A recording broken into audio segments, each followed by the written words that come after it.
Hello everyone, welcome back to our channel.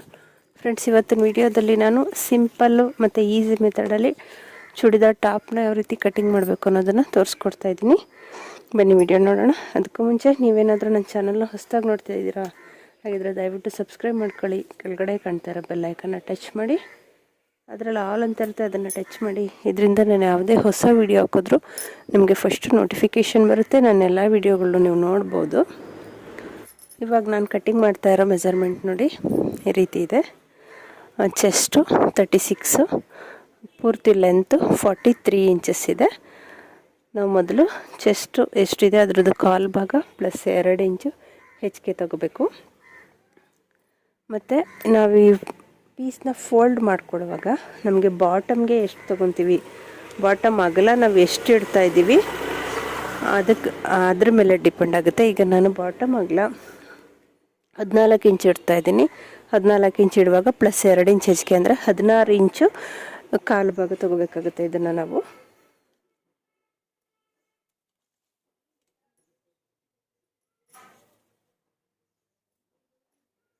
Total ಈ piece ಇರೋದು ಇಷ್ಟೇ. ಸೊ ಅದಕ್ಕೋಸ್ಕರ ನಾನು 15 ಇಂಚ್ ತೊಗೋತಾ ಇದ್ದೀನಿ. ಕೆಳಗಡೆ ಬಾಟಮು ಫಿನಿಶಿಂಗು 13.5 ಇಂಚ್ ಬರುತ್ತೆ. ಫೋಲ್ಡಿಂಗು ಸ್ಟಿಚಿಂಗ್ ಎಲ್ಲ ಹೋಗಿ ಇಲ್ಲಿ 14.5 ಇಂಚ್ ಇದೆ, ಅಷ್ಟನ್ನೇ ತೊಗೊತಾ ಇದ್ದೀನಿ. ಮತ್ತು ಪೂರ್ತಿ ಲೆಂತು 43 ಇಂಚಿದೆ, ಪ್ಲಸ್ಸು 2 ಇಂಚನ್ನ ಆ್ಯಡ್ ಮಾಡ್ಕೋಬೇಕು.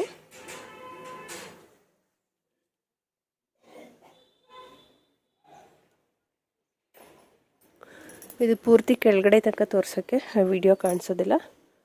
45 ಇಂಚು ಪೂರ್ತಿ ಲೆಂತ್ ನಾನು ತೊಗೊಂಡಿದ್ದೀನಿ. ಮತ್ತು ಕೆಳಗಡೆ ಬಾಟಮ್ ಅಗಲ ಎಷ್ಟಿದೆ, 14.5 ಇಂಚಿದೆ, 14.5 ಇಂಚನ್ನೇ ತೊಗೊಂಡಿದ್ದೀನಿ. ಇವಾಗ ನಾನು ಶೋಲ್ಡರು ಸರಿ ಡೀಪ್ ಬಿಡ್ತು 2.5 ಇಂಚ್ ತೊಗೊತಾ ಇದ್ದೀನಿ.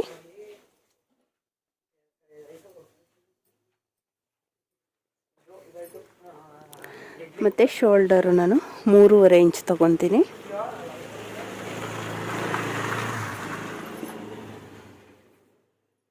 ಟೋಟಲಾಗಿ ಶೋಲ್ಡರು ನಮಗೆ 6 ಇಂಚ್ ಆಗುತ್ತೆ. ಮತ್ತು ನಮಗೆ ಫ್ರಂಟ್ ಡೀಪು 6 ಇಂಚು ಹೇಳಿದ್ದಾರೆ, ಬ್ಯಾಕ್ ಡೀಪು 9 ಇಂಚು ಹೇಳಿದ್ದಾರೆ. ಫ್ರಂಟ್ ಡೀಪ್ 6 ಇಂಚು ಅಂದರೆ ಪ್ಲಸ್ ಅರ್ಧ ಇಂಚು ಸೇರಿಸ್ಕೊಂಡು 6.5 ತೊಗೊತೀನಿ. ಒಂದು ಮಾರ್ಕ್ ಹಾಕ್ಕೊತೀನಿ. ಬ್ಯಾಕ್ ಡೀಪು 9 ಇಂಚು ಪ್ಲಸ್ ಫ್ರಂಟು ಬ್ಯಾಕು ಮಾರ್ಕ್ ಮಾಡ್ಕೊಂಡಿದ್ದೀನಿ. ಇವಾಗ ನಾವು ಡೀಪ್ ಬಿಡ್ತು 2.5 ಇಂಚ್ ತೊಗೊಂಡಿದ್ದೀನಿ. ಸ್ಟ್ರೈಟಾಗಿ ಲೈನ್ ಹಾಕ್ಕೊಳ್ಳಿ. ನಮಗೆ ಫ್ರಂಟು ಡಿಸೈನ್ ನೋಡಿ ಈ ರೀತಿ ನೆಕ್ ಡಿಸೈನ್ನ ಹೇಳಿದ್ದಾರೆ. ಈ ನೆಕ್ ಡಿಸೈನ್ನ ಮಾರ್ಕ್ ಮಾಡ್ಕೊತೀನಿ.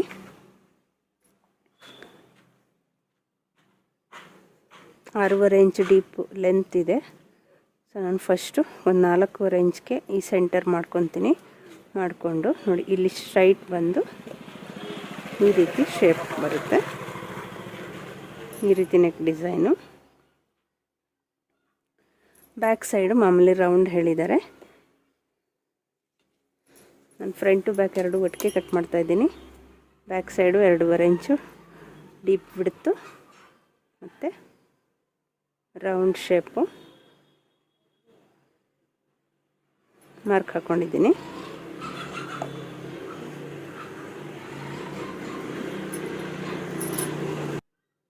ಇವಾಗ ನಾನು ಚೆಸ್ಟ್ ರೌಂಡು 36 ಇದೆ. 36 ಡಿವೈಡೆಡ್ ಬೈ 6 ಮಾಡಿದ್ರೆ 6 ಇಂಚ್ ಬರುತ್ತೆ. ಪ್ಲಸ್ ಅರ್ಧ ಇಂಚ್ ಆ್ಯಡ್ ಮಾಡಿಕೊಂಡು ಆರ್ಮಲ್ ಡೌನ್ನ ತೊಗೊತಾ ಇದ್ದೀನಿ.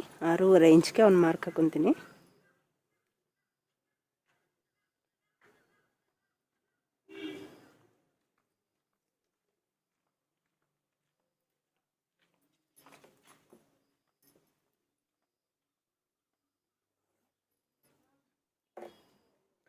ಇವಾಗ ಬ್ಯಾಕ್ ಸೈಡು ಶೇಪು 1/4 ಇಂಚ್ಗೆ ಒಂದು ಶೇಪು, ಫ್ರಂಟ್ಗೆ ನಾವು 3/4 ಇಂಚ್ಗೆ ಒಂದು ಶೇಪ್ ಕೊಡಬೇಕು. ಸೇಮ್ ನಾವು ಬ್ಲೌಸ್ ಕಟ್ಟಿಂಗ್ ಎಲ್ಲ ಹೇಗೆ ಮಾಡ್ತೀವಿ ಅದೇ ರೀತಿ ಇದಕ್ಕೂ ಕೂಡ ಶೇಪ್ ಕೊಡಬೇಕು.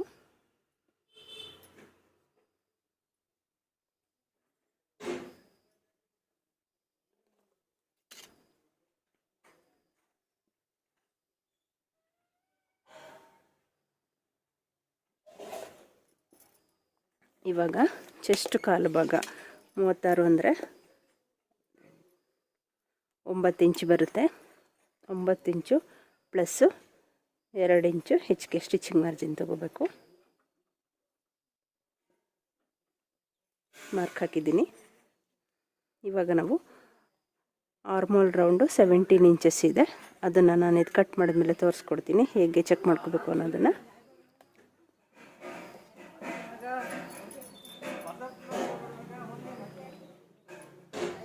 ಡ್ರೆಸ್ ಫಿನಿಶಿಂಗ್ ಇಲ್ಲಿಗೆ ಬರಬೇಕು.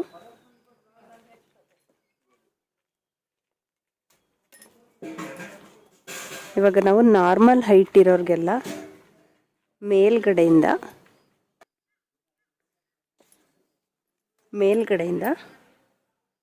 14 ಇಂಚ್ಗೆ ಒಂದು ಮಾರ್ಕ್ ಹಾಕೋಬೇಕು. 14 ಇಂಚ್ ಮಾರ್ಕ್ ಹಾಕಿ ನಾವು ಇವಾಗ ಪೂರ್ತಿ ಎದೆ ಸುತ್ತಳತೆ 9 ಇಂಚು ಪ್ಲಸ್ 2 ಇಂಚು ಹೆಚ್ಚಿಗೆ ಅಂದರೆ 11 ಇಂಚು ತೊಗೊಂಡಿದ್ದೀವಲ್ವ, ಅಲ್ಲಿಗೆ ಒಂದು ಮಾರ್ಕ್ ಹಾಕ್ಕೊಂಡು ಈ ಮಾರ್ಕಿಂದ ಒಳಗಡೆಗೆ 1.5 ಇಂಚ್ಗೆ ಒಂದು ಮಾರ್ಕ್ ಹಾಕೋಬೇಕು. 1.5 ಇಂಚು ಒಳಗಡೆ ಮಾರ್ಕ್ ಹಾಕ್ಕೊಂಡು ಇಲ್ಲಿ ಕ್ರಾಸಾಗಿ ಈ ರೀತಿ ಕ್ರಾಸಾಗಿ ಲೈನ್ ಹಾಕ್ಕೊಂಡಿದ್ದೀನಿ. ಮತ್ತು ಇಲ್ಲಿಂದ ಕೆಳಗಡೆಗೂ ಅಷ್ಟೇ ನಾವು ಬಾಟಮ್ಗೆ ಮಾರ್ಕ್ ಮಾಡಿದ್ದೀವಲ್ಲ ಅಲ್ಲಿ ತನಕ ಈ ಥರ ಸ್ಟ್ರೈಟಾಗಿ ಲೈನ್ ಹಾಕೋಬೇಕು.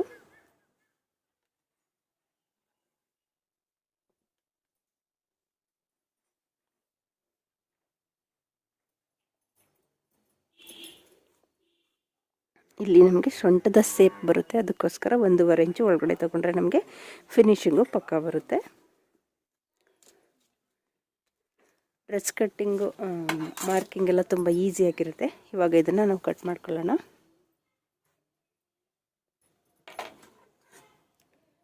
ಮೊದಲು ನಾನು ಫ್ರಂಟು ಶೇಪ್ ಕಟ್ ಮಾಡ್ತಾ ಇದ್ದೀನಿ, deep.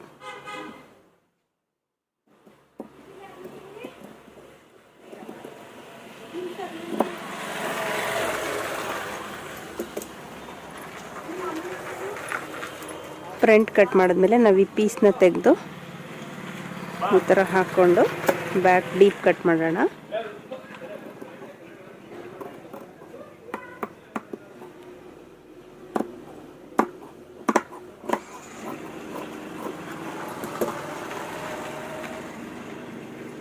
Front back deep cut ಮಾಡಾಗಿದೆ. ಇವಾಗ ನಾನು ಕೆಳಗಡೆ ಬಾಟಮ್ನ ಕಟ್ ಮಾಡ್ಕೊತೀನಿ.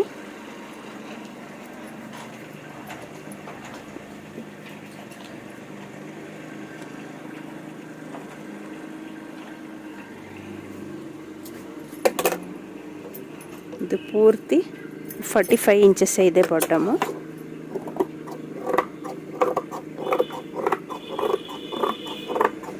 ಕೆಳಗಡೆಯಲ್ಲಿ ಎಕ್ಸ್ಟ್ರಾ ಏನಿದೆ ಅದು ಕಟ್ ಮಾಡಿ ತೆಗೆದ್ಬಿಟ್ಟು ಶೇಪ್ ಮಾರ್ಕ್ ಹಾಕಿದ್ದೀವಲ್ಲ ಈ ಮಾರ್ಕ್ಗೆ ಕಟ್ ಮಾಡ್ಕೋಬೇಕು.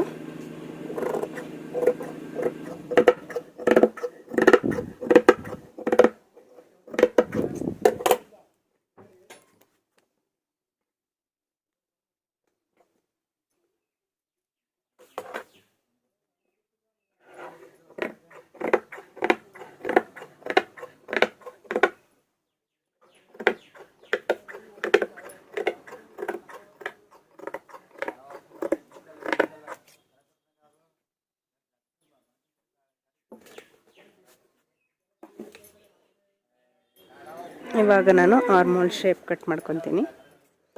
ಫ್ರೆಂಡ್ಸ್, ನಿಮಗೆ ವಿಡಿಯೋ ಇಷ್ಟ ಆದರೆ ದಯವಿಟ್ಟು ಒಂದು ಲೈಕ್ ಕೊಡೋದನ್ನು ಮರಿಬೇಡಿ. ಹಾಗೆ ನಿಮ್ಮ ಫ್ರೆಂಡ್ಸು ಫ್ಯಾಮಿಲಿ ಮೆಂಬರ್ಸ್ಗೂ ವಿಡಿಯೋನ ಶೇರ್ ಮಾಡಿ.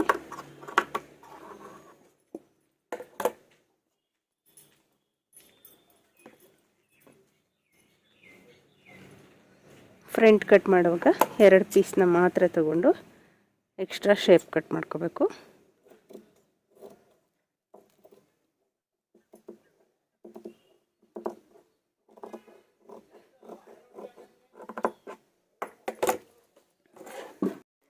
ಈ ಡ್ರೆಸ್ಗೆ ಇವರು ಸ್ಲೀವ್ಸು ಈ ರೀತಿ ಬಫ್ ಸ್ಲೀವ್ಸು ಸ್ಟಿಚ್ ಮಾಡೋದಕ್ಕೆ ಹೇಳಿದ್ದಾರೆ.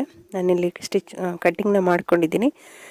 ಈ ಥರ ಬಫ್ ಸ್ಲೀವ್ಸ್ ಕಟ್ಟಿಂಗ್ ಯಾವ ರೀತಿ ಮಾಡಬೇಕು ಅಂತ ನಾನು ಆಲ್ರೆಡಿ ವಿಡಿಯೋ ಅಪ್ಲೋಡ್ ಮಾಡಿದ್ದೀನಿ. ಅದರದ್ದು ಮೇಲ್ಗಡೆ ಐ ಕಾರ್ಡಲ್ಲಿ ಹಾಗೆ ಡಿಸ್ಕ್ರಿಪ್ಷನಲ್ಲೂ ಕೂಡ ಲಿಂಕ್ ಕೊಟ್ಟಿರ್ತೀನಿ, ಒಂದ್ಸಲ ಚೆಕ್ ಮಾಡಿ. ಮತ್ತು ಆವಾಗಲೇ ನಾನು ಹಾರ್ಮೋಲ್ ರೌಂಡು ಯಾವ ರೀತಿ ಚೆಕ್ ಮಾಡ್ಕೋಬೇಕು ತೋರಿಸ್ತೀನಿ ಅಂತ ಹೇಳಿದೆ ನೋಡಿ. ನಾವು ಕಟ್ಟಿಂಗ್ ಆದಮೇಲೆ ಇಲ್ಲಿ ಮೇಲ್ಗಡೆ ಅರ್ಧ ಇಂಚು ಬಿಡಬೇಕು, ಯಾಕೆಂದರೆ ಸ್ಟಿಚಿಂಗ್ ಮಾರ್ಜಿನ್ ಹೋಗುತ್ತೆ. ಅರ್ಧ ಇಂಚು ಬಿಟ್ಟು ಈ ರೀತಿ ಟೇಪ್ ಇಟ್ಟು ನೋಡಿ ಚೆಕ್ ಮಾಡ್ಕೊಳ್ಳಿ.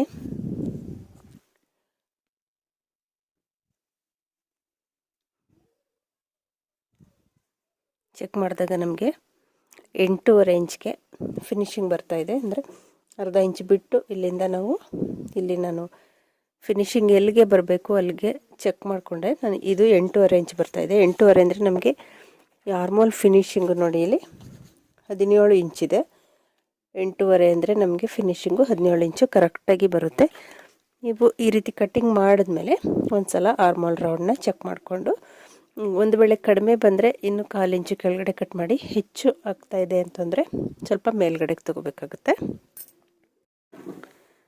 ಇದಿಷ್ಟು ಡ್ರೆಸ್ ಕಟ್ಟಿಂಗು, ತುಂಬ ಈಸಿ ಮೆಥಡಲ್ಲಿ ತೋರಿಸ್ಕೊಟ್ಟಿದ್ದೀನಿ. ವಿಡಿಯೋ ಇಷ್ಟ ಆದರೆ ಲೈಕ್ ಮಾಡೋದನ್ನು ಮರಿಬೇಡಿ. ಮತ್ತು ಇನ್ನೂ ಒಂದು ಯೂಸ್ಫುಲ್ ವಿಡಿಯೋದೊಂದಿಗೆ ಸಿಗೋಣ. Thank you for watching.